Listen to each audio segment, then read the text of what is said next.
Hello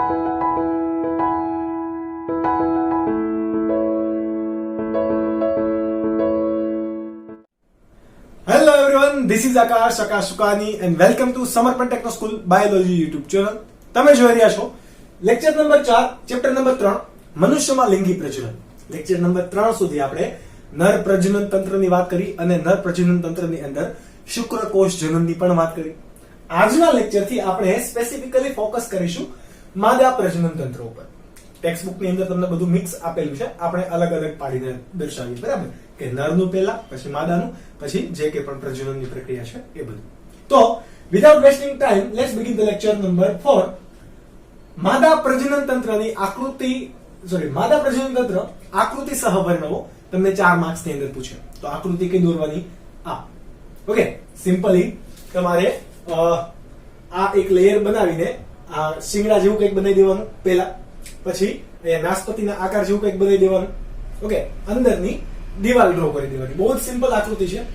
યાદ રાખવાનું કે આ અંડપિંડ છે એનું સાથેનું એક જોડાણ દર્શાવવાનું કે જે નામ નિર્દેશન કરતા તમને વધારે મજા આવશે. ઓકે, તો માદા પ્રજનન તંત્રની અંદર કોનો સમાવેશ થાય છે આપણે નામ નિર્દેશન કરીને જાણતા છીએ. માદા પ્રજનન તંત્રની અંદર કોણ કોણ આવેલું હોય?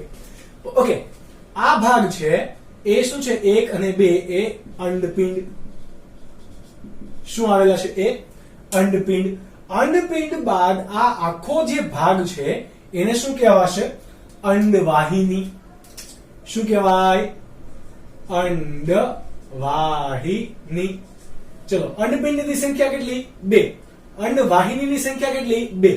બંને અંડવાહિની ભેગી થઈને ક્યાં ભેગા મળે છે? તો કે આ આખો ભાગ છે એ કોનો કહેવાય? ગર્ભાશયનો ભાગ. કોને શું કહેવાશે એમને? ગર્ભાશયનો ભાગ. તો આપણે આ લખી દઈએ અહીંયા નામ નિર્દેશન કરીને. આ ભાગ શું છે? ગર્ભાશય. ઓકે, ગર્ભાશય આ આટલો ભાગ. ગર્ભાશયથી નીચેનો આ જે કર્વ વાળો ભાગ છે એ ભાગને શું કહેવાશે? ગ્રીવા. આ ભાગને શું કહેવાય? ગ્રીવા. ઓકે, અને ગ્રીવાથી આગળનો જે ભાગ હશે એને શું કહેવાય? યોની માર્ગ. તો સામાન્ય રીતે માદા પ્રજનન તંત્રની અંદર અંડપિંડ અથવા તો એક જોડ અંડપિંડ, એક જોડ અંડવાહિની, એક ગર્ભાશય, ગ્રીવા, યોની માર્ગ, આની સિવાય બાહ્ય જનનાંગોનો પણ સમાવેશ થાય છે. આપણે એ બાહ્ય જનનાંગો અત્યારે નથી દર્શાવ્યા, એ નેક્સ્ટ લેક્ચરની અંદર ભણીશું, રાઈટ? તો આ બધા પૈકી સૌથી પહેલા કોને ભણીએ?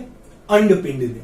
તમને અલગ સવાલ પણ પૂછે કે અંડપિંડ વર્ણવી, અંડપિંડનું સ્થાન, અંડપિંડનું કાર્ય વર્ણવી અથવા તો અંડપિંડની આંતરિક રચના વર્ણવું.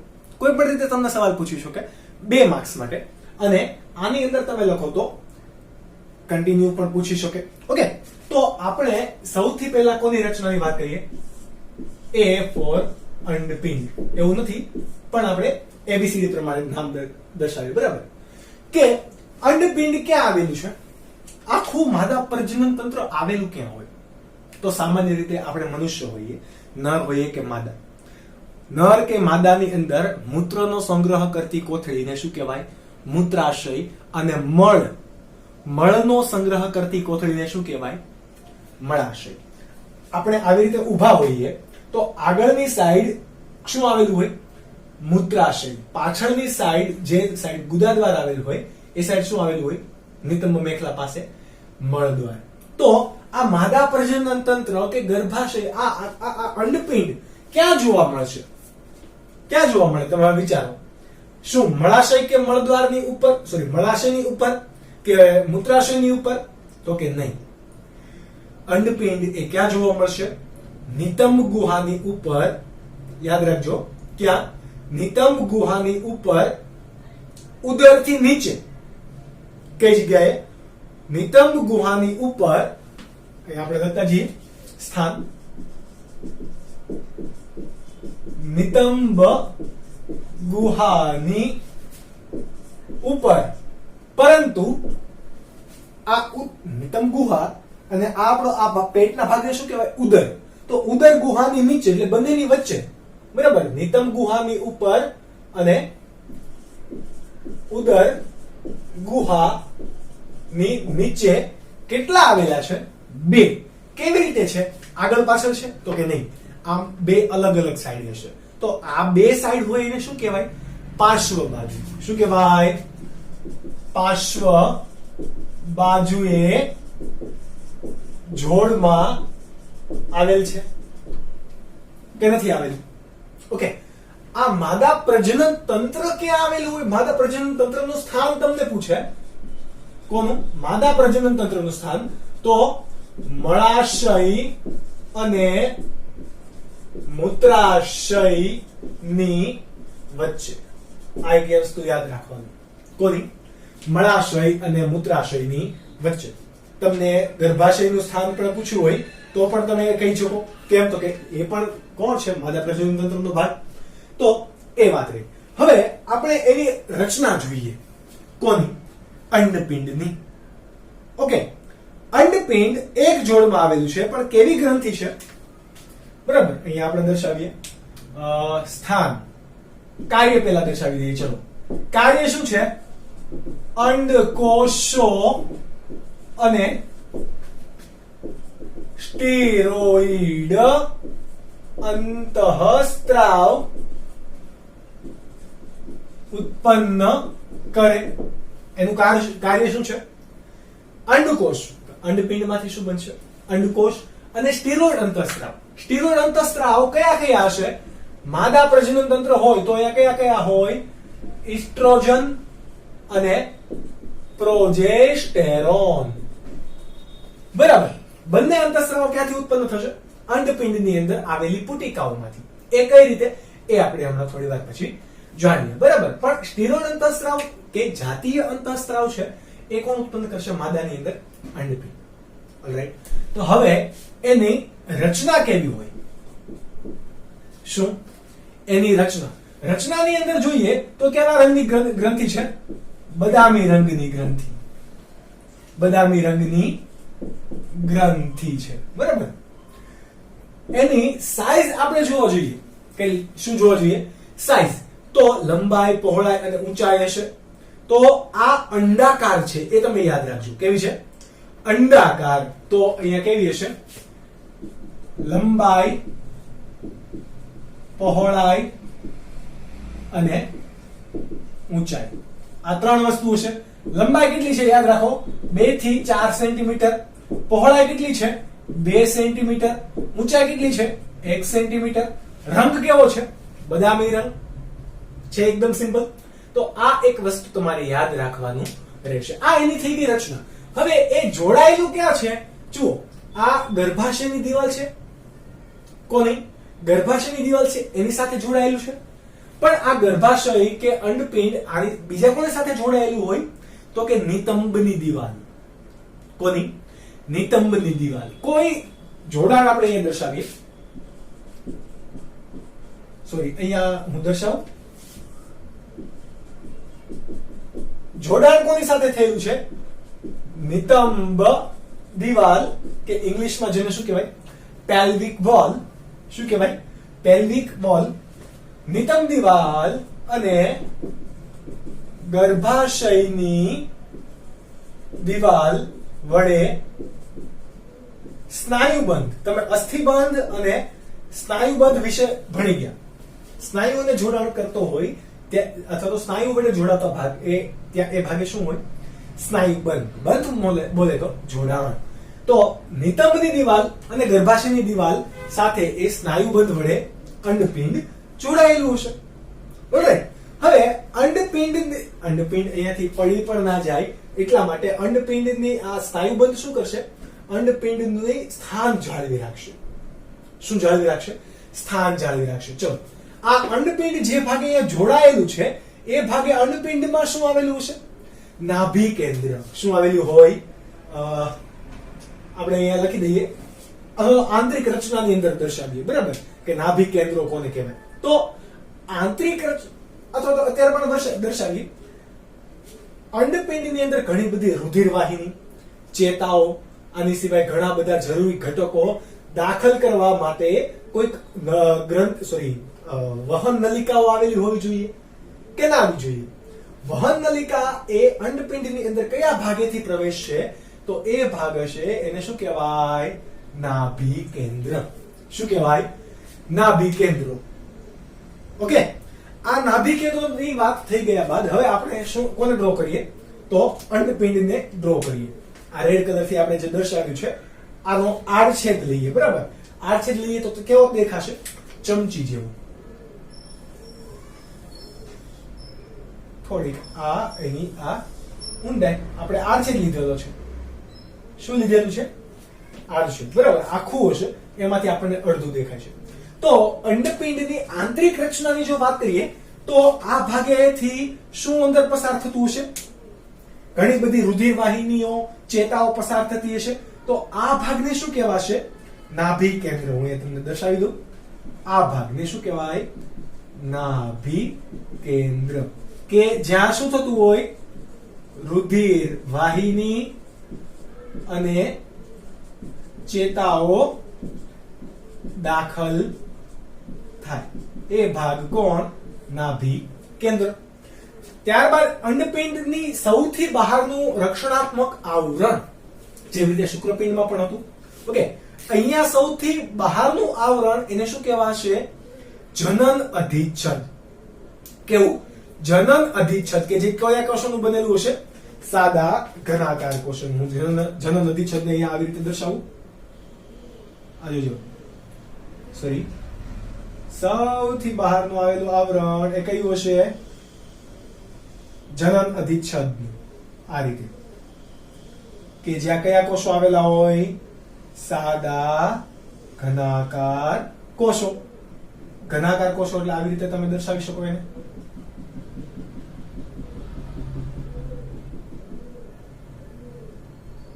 આ કોષોને કયું સ્તર કહેવાશે જનન અધિચ્છદના સ્તર તો હું અહીંયા સ્તર દર્શાવું બરાબર સૌથી બહારનું સ્તર એને શું કીધું જનન અધિચ્છદીય સ્તર આ જનન અધિચ્છદીય સ્તર છે એ કયા કોષોનું બનેલું હોય સાદા ઘનાકાર કોષોનું અહીંયા લખી દઉં સાદા ઘનાકાર કોષો સાદા ઘનાકાર કોષો બાદ આ કોષોના આવરણની તરત જ નીચે કોલેજનના તંતુયુક્ત એક સ્તર આવેલું હશે એ સ્તરને શું કહેવાશે ટ્યુનિકા આલ્બુજિનિયા શું કહેવાય આવી રીતે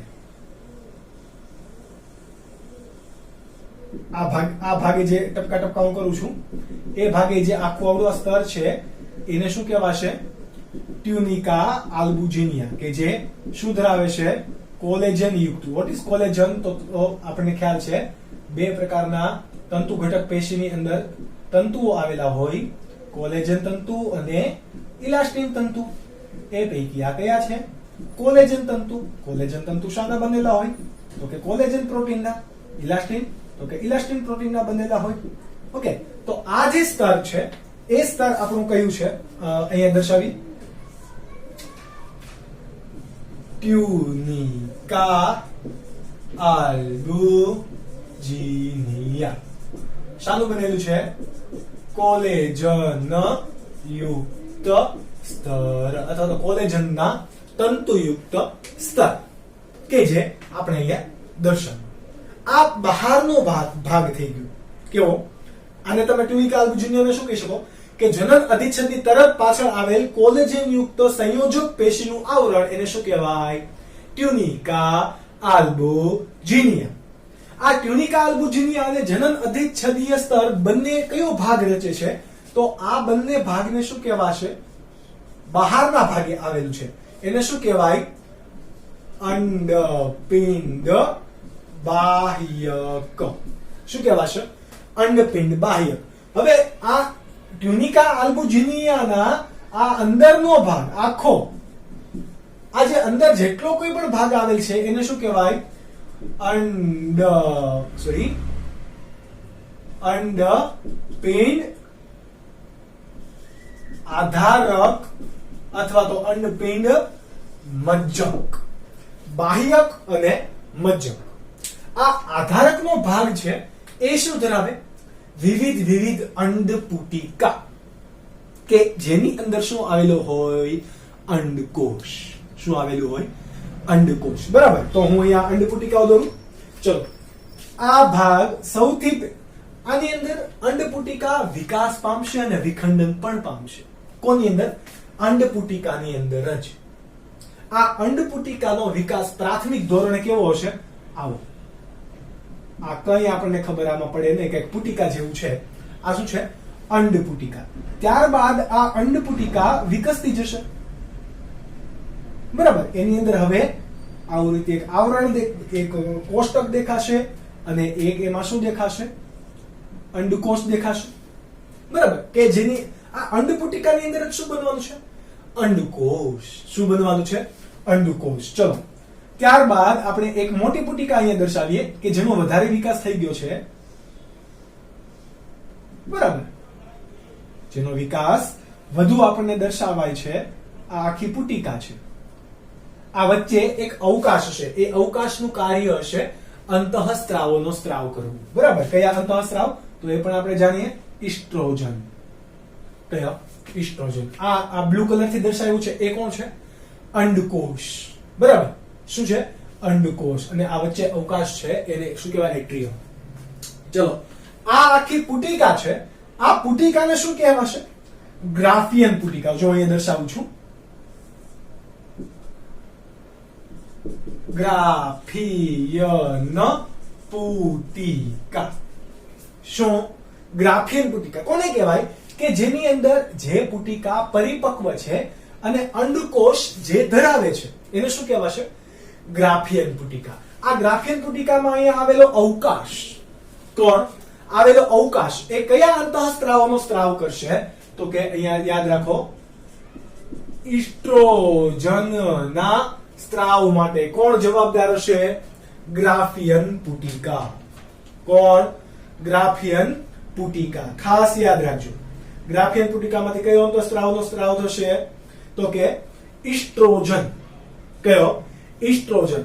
હવે આપણને ખબર છે કે માસિક સ્ત્રાવ થાય. હવે આ અંડકોષ છે એ તો અંડપુટિકાની અંદર છે ને, એટલે કે આ અંડપિંડની અંદર જે અંડકોષ હશે, અંડકોષને આમ બહાર આવવાનું છે. તો અંડકોષનું આ અંડવાહિનીમાં પતન થવું જોઈએ. એ ઘટનાને શું કહેવાય? અંડપાત. શું કહેવાય? અંડપાત. તો કઈ રીતે થશે? આ ગ્રાફિયન પુટિકા હવે અહીંયાથી તૂટશે. કઈ રીતે તૂટશે? તો કે આ એનો અવકાશ હતો, આ એનું આવરણ હતું, અહીંયાથી આમ તૂટી ગઈ. આમ તૂટી જાય એટલે કે આ ભાગે કયો ઘટક બહાર નીકળશે? એનો અંડકોષ જે હતો, એટલે કે પરિપક્વ જે અંડકોષ હતો, આ અંડકોષ બહાર નીકળ્યો. બરાબર. આને હું અહીંયા દર્શાવું છું. આનું નામ શું છે? અંડકોષ. આ સંપૂર્ણ પરિપક્વ અંડકોષ નહીં હોય. આ દ્વિતીય પૂર્વ અંડકોષ હશે. સંપૂર્ણ પરિપક્વ ક્યારે થશે? જો અંડકોષની અંદર શુક્રકોષ પ્રવેશે, એટલે કે ફલનની પ્રક્રિયા થાય તો જ આ અંડકોષ પરિપક્વ બનશે. નહીં તો પરિપક્વ બનશે નહીં. આ દ્વિતીય પૂર્વ અંડકોષ હશે, પરંતુ આપણે અહીંયા અત્યારે એને અંડકોષ કહી શકીએ. તો આ પુટિકાનું શું થયું? તૂટી ગયું. એટલે આ ઘટનાને શું કીધું આપણે? અંડપાત. આ ઘટનાને આપણે શું કીધું? અંડપાત. હવે અંડપાત થઈ ગયો છે એટલે આ વધારાની પુટિકા હવે વેર વિખેર વાળી આવી કઈક બની ગઈ છે. અનિયમિત. કેવી? અનિયમિત. મોટી પુટિકા હવે વેર વિખેરાઈ ગઈ છે. જુઓ, આખી પુટિકા છે. આ પુટિકાને શું કહેવાશે? તો એ પુટિકાનું સ્પેસિફિકલી નામ છે કોર્પસ લ્યુટિયમ. આનું નામ શું છે? Corpus luteum. આ કોર્પસ લ્યુટિયમ ની અંદર પણ અવકાશ તો આવેલો જ છે, પરંતુ એ કયા અંતઃસ્ત્રાવનો સ્ત્રાવ કરશે? ઇસ્ટ્રોજનનો સ્ત્રાવ ગ્રાફિયન પુટિકા કરતી હતી, તો કોર્પસ લ્યુટિયમ કોનો સ્ત્રાવ કરશે? પ્રોજેસ્ટેરોન. કોનો? પ્રોજેસ્ટેરોન. આપણે અહીંયા લખી દઈએ કોના સ્ત્રાવ માટે જવાબદાર છે? પ્રોજેસ્ટેરોન. તો પ્રોજેસ્ટેરોન અને ઇસ્ટ્રોજન બંને કેવા છે? સ્ટીરોઇડ અંતઃસ્ત્રાવ. કેવા છે? સ્ટીરોઇડ અંતઃસ્ત્રાવ કે જે નિર્માણ ક્યાં થાય છે? ક્યાં બને છે? અંડપિંડની અંદર. તો આ આખી આ રચના કોની છે? અંડપિંડની આંતરિક રચના, કે જેની અંદર શું શું આવેલું હોય? જનન અધિચ્છદીય સ્તર, ટ્યુનિકા આલ્બુજિનિયા, અહીંયા હું રાઉન્ડ કરી દઉં કે જેને તમારે યાદ રાખવાના છે. અંડપિંડ આધારક, અંડપિંડ બાહ્યક, નાભી કેન્દ્ર. અંડપિંડ આધારકની અંદર ત્રણ પ્રકારની પુટિકાઓ જોવા મળે કે જે ગ્રાફિયન પુટિકા અને કોર્પસ લ્યુટિયમ છે. આ પૈકી ગ્રાફિયન પુટિકા એ એસ્ટ્રોજનના સ્ત્રાવ માટે જવાબદાર છે. ગ્રાફિયન પુટિકાનો અંડપાક થઈ જાય એટલે વધેલી પુટિકા એ કોના તરીકે ઓળખાશે? વિઘટન પામતી પુટિકા એ કોર્પસ લ્યુટિયમ તરીકે ઓળખાશે કે જે પ્રોજેસ્ટેરોનના સ્ત્રાવ માટે જવાબદાર છે. તો આ વાત થઈ ફક્ત ને ફક્ત કોની? આપણા બધા રચનામાંથી અંડપિંડની આંતરિક રચના. કોની? અંડપિંડની આંતરિક રચના. ઓકે, હવે તમે આ વસ્તુ નોટ ડાઉન કરી લો. આપણે આગળ વધીએ આના પછી. ત્યારબાદ માદા પ્રજનન તંત્રની અંદર આગળ વધીએ. અંડપિંડ બાદ આપણે આ બીજો ભાગ ભણીએ આજના લેક્ચર માટે, અંડવાહિની. કોણ? અંડવાહિની. આપણે નીટની પણ સાથે સાથે પ્રિપેરેશન કરતા જોઈએ છીએ એટલે ડિટેલમાં જઈએ છીએ અને થોડુંક એનસીઈઆરટી થી અલગ પડશે એટલે વાર પણ લાગશે. તો માદા પ્રજનન તંત્ર આપણે 2 લેક્ચરની અંદર ફિનિશ થશે. ઓલરાઈટ, ચલો હવે અંડવાહિની. કોણ? અંડવાહિની. એટલા માટે બીજો ટોપિક કયો મૂકીએ આપણે અહીંયા? અંડવાહિની.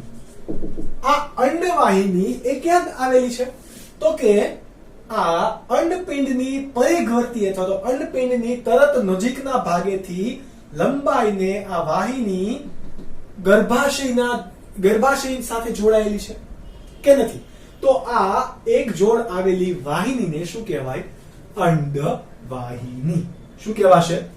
અંડવાહિની. આપણે અહીંયા લખી દઈએ કે આને બીજું શું કહેવાય? ગર્ભાશય સાથે જોડાયેલી છે એટલે માટે ગર્ભાશયની નળી પણ કહેવાશે. ઓકે, તો કે અંડપિંડના પરિઘવર્તી ભાગથી, કયા? અંડપિંડના પરિઘવર્તી ભાગથી ગર્ભાશય ને જોડતી નલિકા ને શું કહેવાય? અંડવાહિની. કે જેની લંબાઈ કેટલી હશે? એક આખું આમ ગુમરાઈને જાય છે એટલા માટે કર્વ છે ત્યાં, એટલા માટે એની લંબાઈ કેટલી હશે? આપણે એ લખી દઈએ, ધ્યાન રાખજો, 10 થી 12 સેન્ટીમીટર. કેટલી? 10 થી 12 સેન્ટીમીટરની લંબાઈ. હવે આ અંડવાહિની છે, ગર્ભાશય છે, આ ગ્રીવા છે, યોનિ માર્ગ છે, આ બધાને શું કહેવાશે? સહાયક પ્રજનન નલિકા. જેવી રીતે આપણે નર પ્રજનન તંત્રની અંદર સહાયક પ્રજનન નલિકા ભણી ગયા હતા, એમ અહીંયા પણ શું કહેવાશે? સહાયક પ્રજનન નલિકા. અંડવાહિનીને તમારે બીજું નામ આપવું હોય તો શું નામ આપી શકાશે? ફેલોપિયન ટ્યુબ્યુલ્સ. શું નામ અપાશે? ફેલોપિયન ટ્યુબ્યુલ્સ. આ ઇંગ્લિશ નામ એટલા માટે યાદ રાખવું કારણ કે ચેપ્ટર નંબર 4 ની અંદર આ ફેલોપિયન ટ્યુબ્યુલ્સ ના આધારે ઝિફ્ટ, ગિફ્ટ આવા બહુ બધા નામ, પૂરા નામ યાદ રાખવાના છે. જો તમને ફેલોપિયન ટ્યુબ્યુલ્સ એટલે ખ્યાલ છે તો તમને ખબર પડી જશે કે what it is about. Okay, કે કોની વાત થઈ રહી છે ત્યાં, બીકોઝ ત્યાં ઇંગ્લિશ નામમાં ગુજરાતી નામ ત્યાં નથી આપેલા, એટલા માટે ફેલોપિયન ટ્યુબ્યુલ્સ અત્યારે યાદ રાખવી પડશે.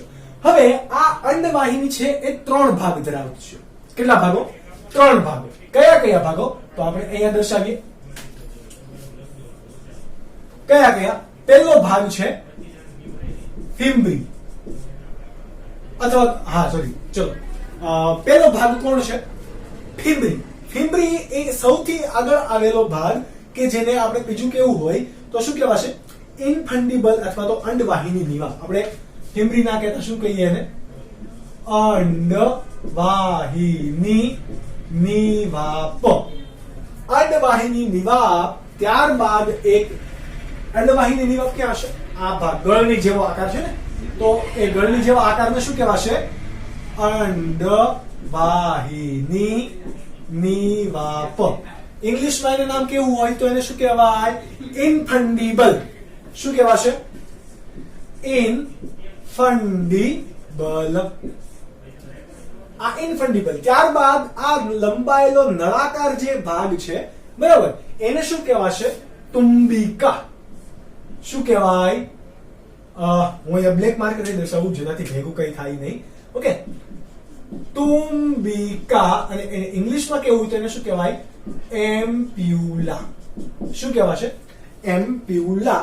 તો આપણે અહીંયા બીજો દર્શાવીએ કે બીજો કોણ ભાગ? તો તુંબિકા અથવા તો એમ્પ્યુલા. ત્રીજો કયો ભાગ છે? આ ભાગ, આખો આ ભાગ. તો એને શું કહેવાય? કે જે ગર્ભાશય સાથે જોડે છે એ ભાગને શું કહેવાય? એ ભાગને કહેવાશે સોરી તુંબિકા એ કયો છે? અંડવાહિનીનો ભાગ. હું અહીંયા તમને ફરીથી નોટ ડાઉન કરીને સમજાવું. અંડવાહિની નિવાપ એ જ તમારું કોણ છે? સોરી, તુંબિકા. કોણ છે? મેં કીધું આ મારે કેમ બ્લેક કલરની માર્કર. અંડવાહિની નિવાપ તુંબિકા. બરાબર. તુંબિકાનું બીજું નામ છે એમ્પ્યુલા. એમ્પ્યુલા. આ ફિમ્બ્રી એની આગળ આપણે પ્રવર્ધમય ભાગ રહી ગયા હતા. ઓકે, તો આ ફિમ્બ્રી આગળના જે પક્ષનો જેની રચના છે એને શું કહેવાશે? ફિમ્બ્રી અથવા તો ઇનફંડિબલ. શું કહેવાય? ફિમ્બ્રી અથવા તો ઇનફંડિબલ. ત્યારબાદ આવેલ તુંબિકાનો ભાગ અને આ આખો જે કર્ણ વાળો ભાગ છે, લાંબી નલિકા, આને શું કહેવાય? ઇથમસ. શું કહેવાય? ઇથમસ. કે જે ક્યાં ખુલે છે? ગર્ભાશયની અંદર. ક્યાં ખુલે છે? ગર્ભાશયની અંદર. એટલે આપણા ત્રણ મુખ્ય ભાગ કયા કયા? તો કે પહેલો છે ફિમ્બ્રી, ત્યારબાદ તુંબિકા એટલે કે એમ્પ્યુલા અને ત્યારબાદ ઇથમસ. ચલો, જ્યારે પણ અંડપિંડમાંથી અંડપાતની પ્રક્રિયા થશે. હવે તમારા માટે બીજો એક સવાલ કે વોટ ઇઝ અંડપાત? બરાબર. કોને કહેવાય અંડપાત? તો આપણે અહીંયા એ પણ દર્શાવી દઈએ કે માદાની અંદર જેમ પુરુષની અંદર શુક્રપિંડમાંથી શુક્રકોષનો સ્ત્રાવ થાય છે, એટલે કે નિર્માણ થઈને બહાર નીકળે છે સિમિનેશન દ્વારા, એવી રીતે અંડકોષની અંદર અંડપિંડની અંદર એટલા બધા અંડકોષનું નિર્માણ ના થતું હોય. થાય ક્યારે? તો કે નહીં. કેમ? તો એ આપણે જોઈશું અંડકોષ જનનની પ્રક્રિયામાં. કારણ કે સ્ત્રીની અંદર, માદાની અંદર અંડપિંડની સંખ્યા અંડપુટિકાની સંખ્યા ખૂબ ઓછી હોય. અંડપિંડની અંદર આવેલી અંડપુટિકાની સંખ્યા ખૂબ ઓછી હોય, જે પૈકી દર 28 દિવસે માદાની અંદર એક અંડપુટિકા પરિપક્વ થતી હોય. પરિપક્વ થાય એટલે કે અંડકોષ બનશે એમાંથી.